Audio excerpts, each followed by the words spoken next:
اگر پانی میں مکھی گر گئی ہے، کھانے میں مکھی گر جاتی ہے، تو اس کھانے اور پینے کے بارے میں کیا حکم ہے، ہمیں اس کو کیا کرنا چاہیے؟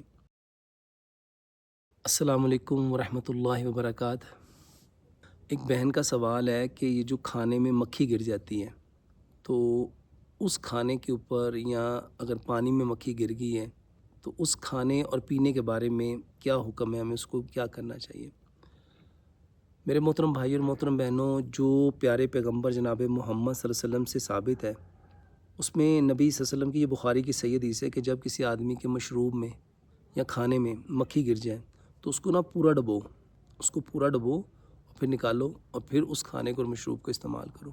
کیونکہ مکھی کے ایک پر میں شفا ہے اور ایک پر میں بیماری ہے۔ وہ جب بھی کسی کھانے میں، کسی سالن میں، کسی مشروب میں، کسی پانی میں گرنے لگتی ہے تو وہ جو اس کی گندگی والا پر ہے، بیماری والا پر ہے، وہ پہلے اس کو اس کے اندر پھینک دیا، اور جو اس کا دوسرا پر ہوتا ہے وہ اوپر ہوتا ہے۔ آپ کبھی مکھی کو گرا ہوا دیکھیں گے تو اس کا ایک پر پانی میں ڈپ ہوگا یا کھانے میں ڈپ ہوگا، اور ایک پر جو ہوتا ہے وہ اوپر اٹھا ہوا ہوتا ہے۔ تو وہ ہمیشہ جو بیماری والا پر ہوتا ہے وہ اس کو برتن کے اندر ڈالتی ہے، چاہے اس برتن میں پانی ہے، سالن ہے، جوس ہے یا کوئی بھی مشروب ہے۔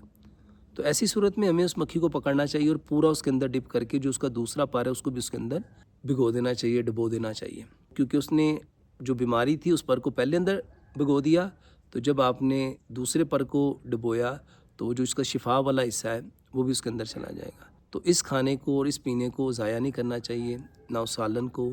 نہ اس مشروب کو، نہ اس پانی کو، نہ اس جوس کو، نہ اس دودھ کو، اس کو پی لینا چاہیے۔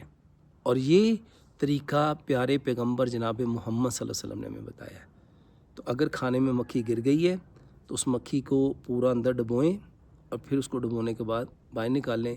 وہ چاہے مشروب ہے، وہ چاہے دودھ ہے، وہ چاہے پانی ہے، وہ چاہے کھانا ہے، وہ چاہے شوربہ ہے، اس کھانے کو آپ استعمال کریں گے، آپ اس کو ضائع نہیں کریں گے۔